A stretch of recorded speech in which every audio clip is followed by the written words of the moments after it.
And welcome to eBuzz India. This is Shweta ma'am. Srishti ma'am आज हमारे साथ बैठी है, उनके बारे में आज हम बात करेंगे, उनके बारे में जानेंगे, उनके अपकमिंग प्रोजेक्ट्स के बारे में जानेंगे। So ma'am, how are you and how is life going on? I am good. अभी लाइफ में फन है, मजा है, जॉबलेस हूँ। मिलेगा आपको, प्रोजेक्ट्स मिलेंगे। फन कर रही हूँ, अभी फैमिली को टाइम दे रही हूँ, फ्रेंड्स को बहुत टाइम दे रही हूँ। बहुत खुश है सब मुझसे। पहले काम में बिजी थी तो किसी को टाइम नहीं दे पा रही थी। 6 महीने बाद घर गई हूँ, सब बहुत खुश थे। तो मी टाइम चल रहा है, फैमिली टाइम चल रहा है, इसमें खुश हूँ। सो एक बहुत ही पॉपुलर शो में आप थी, राम भवन में। सो उसके बारे में, उसके एक्सपीरियंस के बारे में बताइए। राम भवन का एक्सपीरियंस मेरे लिए बहुत प्रेशियस है, बहुत प्रेशियस। मेरा फर्स्ट शो था और इतने अच्छे को एक्टर्स, इतने अच्छी team, production house, crew members मुझे दोबारा नहीं मिलेंगे। मैंने बहुत फन किया है, मैंने वहाँ से बहुत चीज़ें सीखी है जो मैं शायद दोबारा ना सीख पाऊँ। मैं बहुत मिस करती हूँ सबको, बहुत ज़्यादा मिस करती हूँ। राम भवन आपको अप्रोच कैसे हुआ? नॉर्मल कास्टिंग डायरेक्टर का कॉल आया था। मैं वैसे कैरेक्टर्स करती नहीं हूँ। उस टाइम पे मैं इतनी अपनी चीज़ों में बिजी थी कि मैंने ज़्यादा क्वेश्चन नहीं किया उनको कि क्या कैरेक्टर है, कि कौन सा शो है। बस उन्होंने बोला और मुझे काफ़ी टाइम हो गया था ऑडिशन दिए, तो मुझे फील करना था कि मैं एक्टिंग कर पा रही हूँ कि नहीं, ऑडिशन कैसे दे पा रही हूँ। तो मैंने उस टाइम पे ऑडिशन दे दिया और रातों ही रात में लॉक हो गई। उन्हें अच्छा लगा मेरा ऑडिशन। बस बहुत सिंपल सा था, बहुत क्योस था। मैं प्रिपेयर भी नहीं हो पाई। अरे शिट, मैं लॉक हो गई हूँ राम भवन के लिए, कंटिन्यूटी के लिए। तो बहुत ही ज़्यादा वैसा था। Everything was like surprise. Exactly, बहुत ऐसे एकदम सडन, एकदम फास्ट हुआ था। 2 दिन में लॉक, नेक्स्ट डे शूट, ऐसा हुआ था। कभी मतलब बचपन से ऐसा सोचा था कि एक्टिंग में जाना है या फिर कोई अदर ड्रीम रहा है? मैंने कभी नहीं सोचा था कि मैं एक्टर बनूंगी। मैं बहुत ही ज्यादा इंट्रोवर्ट हूँ, डरपोक लड़की हूँ। मैं लोगों से घुल मिल नहीं पाती, मैं बात नहीं कर पाती। मैंने सोचा था मैं नेवी ऑफिसर बनूंगी।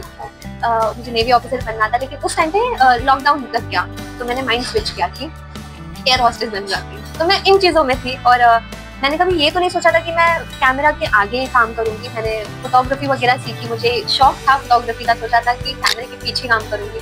मेरी माँ, उनको एक्टिंग का शौक था, उनका सपना था एक्टर बनना। उन्होंने मैनिफेस्ट किया और उनकी लाइफ मैं जी रही हूँ। ये सब मेरी मम्मी का लाइफ है, मैं कुछ नहीं जी रही हूँ। So the dream you are dreaming is of your mom. एक होता है ना कि मतलब एक्टिंग जो रहा नहीं आपका लाइक बैकग्राउंड में, या फिर आपके फैमिली में भी शायद कोई नहीं है इस प्रोफेशन में। आप विदाउट गॉडफादर इसमें आए, विदाउट कनेक्शन। सो वो जर्नी कैसी रही, वो चैलेंज कितना आपको फेस करना पड़ा? मुझे ज़्यादा चैलेंज फेस नहीं करना पड़ा, टू बी ऑनेस्ट। काफ़ी लोगों को चैलेंजेस फेस करने पड़ते हैं, काफ़ी टाइम लगता है, लेकिन मुझे नहीं इतना लगा। मैंने तो शुरू भी बहुत मस्ती में किया था कि ऐसा कुछ नहीं होता है, कोई किसी को क्यों कास्ट करेगा, कोई मुझे क्यों कास्ट करेगा, मैंने तो एक्टिंग नहीं सीखी है। लेकिन मैंने मस्ती में शुरू किया था और फिर सोचा नहीं था कि मुझे ये पसंद आ जाएगा, मुझे ये अच्छा लगेगा और मैं इसी के लिए बनी हूँ, मैं अब पीछे नहीं जाऊंगी।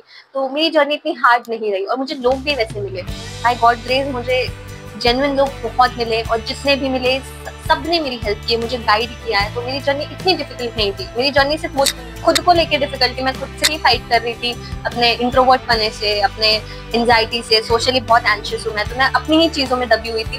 काम को लेके, इंडस्ट्री को लेके मुझे ज़्यादा प्रॉब्लम नहीं था। बट एक अभी है कि नेपोटिज्म बोल सकते हैं, नेपोटिज्म ही है। सो काफ़ी आर्टिस्ट रह जाते हैं जिनके पास टैलेंट है, वो आउटसाइडर है तो कहीं ना कहीं पीछे रह जाते हैं नेपोटिज्म की वजह से, स्टार किड्स की वजह से। तो उसके अब तक क्या कहना है? ये तो फैक्ट है, इसे हम बदल नहीं सकते, लेकिन ठीक है, नहीं है नेपोटिज्म, हम प्रोडक्ट नहीं है तो कोई बात नहीं। हमारे लिए ओटीटी बना है, हमारे लिए टीवी शोज बना है, एड्स बने, मूवीज नहीं बनी है तो क्या हुआ? अगर हमारा काम अच्छा है, क्राफ्ट अच्छा है, तो हमें आगे जाकर कोई रोक भी नहीं सकता है। और क्यों किसी को ब्लेम करना? मेरे फादर ने भी चाहा कि मैं रियल एस्टेट में आ जाऊं, उनका बिजनेस ज्वाइन करूं, फैमिली को हेल्प करूं। लेकिन ऑब्वियसली कोई भी पेरेंट्स चाहेंगे उनके बच्चे ज्वाइन करें। तो मैं इसके अगेंस्ट नहीं हूँ। आपकी क्राफ्ट में हो के आप एक्सेप्ट नहीं कर पाते हो कि आपका क्राफ्ट वीक है, आप वीक हो, आप में पेशेंस नहीं है तो आप ब्लेम कर देते हो। ऐसा नहीं है। एक्सेप्टेंस रखो, अपने क्राफ्ट पे वर्क करो और आपको जो मिलना है वो मिल के रहेगा। भले थोड़ा टाइम लगे लेकिन मिल के रहता है। तो मेरे लिए इतना कुछ नहीं है नेपोटिज्म।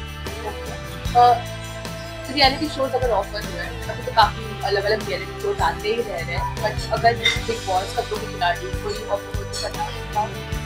मैं रियलिटी शोज के लिए नहीं बनी हूँ, मैं बिल्कुल भी नहीं बनी हूँ। मैं बहुत ही, मुझे ऐसा फील होता है मैं अभी भी बहुत नाइव हूँ, बहुत मैं अभी सीख रही हूँ, अपने लर्निंग फेज में हूँ, मेरा अभी जर्नी शुरू हुआ है। तो मैं अभी जाते ही रियलिटी शो नहीं कर सकती, और अगर करूंगी तो बहुत बुरी तरीके से बाहर आऊंगी। तो मैं पहले खुद को प्रिपेयर कर लूँ किसी रियलिटी शो में जाने से पहले। जीत भी सकती हो, because reality show is everything about real life. Real life में मुझे फाइट करना नहीं आता, मैं रो देती हूँ। ये प्रॉब्लम ये है, मैं फाइट कर लूंगी, मैं चीजें बोल दूंगी, मैं सामने वाले की पूरी बैंड बजा सकती हूँ, लेकिन रोते रोते।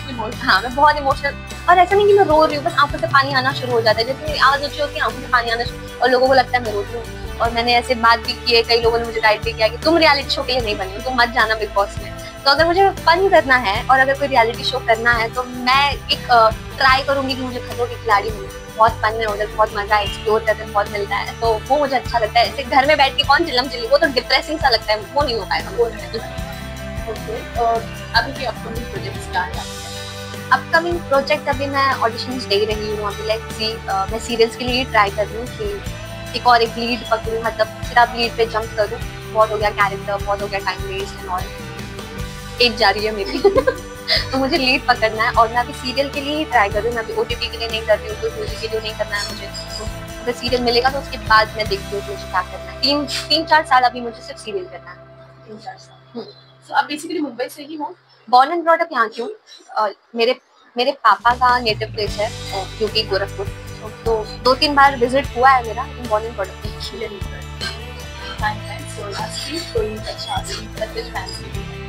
मुझे सपोर्ट करे। मैं जैसी भी हूँ, अभी सीख रही हूँ, लर्निंग फेज में हूँ। मुझे सपोर्ट करे, मुझे देखे, मुझे गाइड करे, ट्रोल थोड़ा कम करे।